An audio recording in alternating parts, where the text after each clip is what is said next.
Bienvenue à vous si vous nous rejoignez dans Paris Direct. L'actualité française vue à la télévision, dans la presse écrite et également sur Internet, c'est le Buzz Média France comme chaque soir avec Karim Yayaoui. Bonsoir Karim. Bonsoir Raphaël.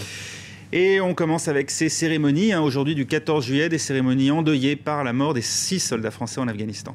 Un défilé endeuillé, c'est la tonalité dans quasiment tous les journaux et sur tous les sites d'information comme Le Point par exemple, mais aussi beaucoup d'autres. Un 14 juillet sous le signe de pertes militaires cruelles, mais aussi dans un contexte militaire tendu.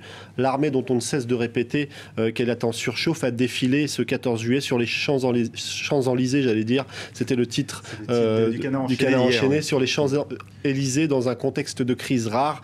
Alors, Libération parle même d'une France désarmée qui n'a pas subi de telles pertes depuis 3 ans. Le quotidien français évoque aussi les limites de la surpuissance.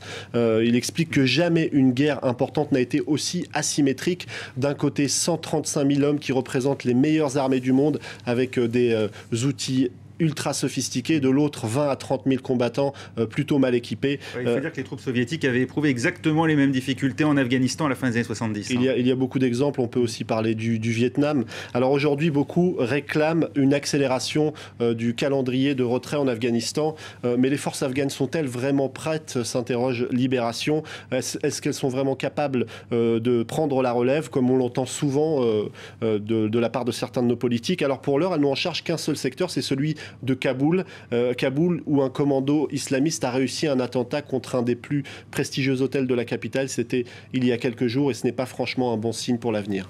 Et dans cette période de deuil et de recueillement, eh bien, il y en a une qui a fait une petite entorse à la tradition pour ce 14 juillet, c'est Martine Aubry, ex-première secrétaire du Parti Socialiste et désormais candidate à la primaire. Alors le défilé du 14 juillet, c'est plutôt traditionnellement le lieu privilégié de la parole du président de la République. Eh bien, Martine Aubry lui a un petit peu coupé l'herbe sous le pied. Elle n'a pas hésité à le court-circuiter. Elle a posté sur Internet une petite vidéo. Évidemment, elle rend hommage aux soldats, à nos armées, mais ça va un petit peu plus loin que ça, puisqu'on sent déjà qu'elle est candidate, mais pas seulement à la primaire socialiste, mais déjà à la présidentielle. Écoutez-la.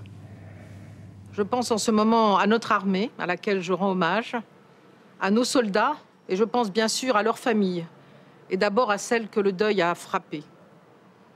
Le sens de l'histoire était d'aller toujours vers un mieux, vers le progrès. Ce mot qui veut dire « demain sera meilleur qu'aujourd'hui ». Et c'est ce mouvement qui est aujourd'hui cassé dans notre pays. La France doit renouer avec elle-même, elle doit retrouver l'envie d'un avenir commun.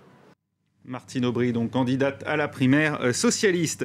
Une autre candidate, plus à la primaire, puisqu'elle a remporté l'autre primaire écologiste, celle-là, Eva Joly. Elle a profité de ce 14 juillet pour faire passer son petit message et sa petite musique. Alors la candidate écologiste a profité du 14 juillet pour proposer qu'on arrête de défiler le 14 juillet. Alors en marge du défilé, elle a eu une déclaration un petit peu à la Martin Luther King. Elle a dit ceci: « J'ai rêvé que nous puissions remplacer ce défilé militaire par un défilé citoyen où nous verrions les enfants, les étudiants, mais aussi les seniors défiler dans le bonheur d'être ensemble, de fêter les valeurs qui nous réunissent et de conclure simplement qu'il faut supprimer les défilés militaires du 14 juillet parce que ça correspond à un autre moment de l'histoire. » Alors, ce n'est pas sûr que les Français suivraient Eva Joly s'il y avait un sondage, mais en tout cas, ça a le mérite de lancer le débat, même si la tradition semble solidement ancrée.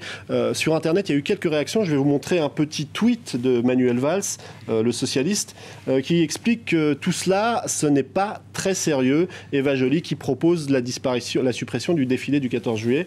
Du côté de l'UMP, le député Lionel Tardy, qui est souvent très actif sur Twitter.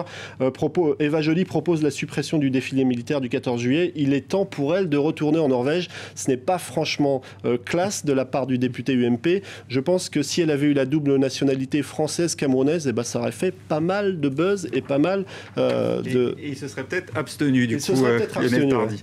Hier, Tristan Banon, l'accusatrice française de DSK, a accordé une longue interview à nos confrères de France Télévisions et une interview qui suscite quelques interrogations. Notamment sur le blog de Bruno Roger Petit sur le site du Nouvel Obs.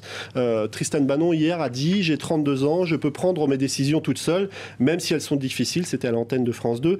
Et aujourd'hui, Bruno Roger Petit se demande si France 2 a bien réfléchi avant de faire cette interview. C'est la première fois qu'elle s'exprimait depuis le dépôt de la plainte. Elle s'exprimait dans un cadre précis.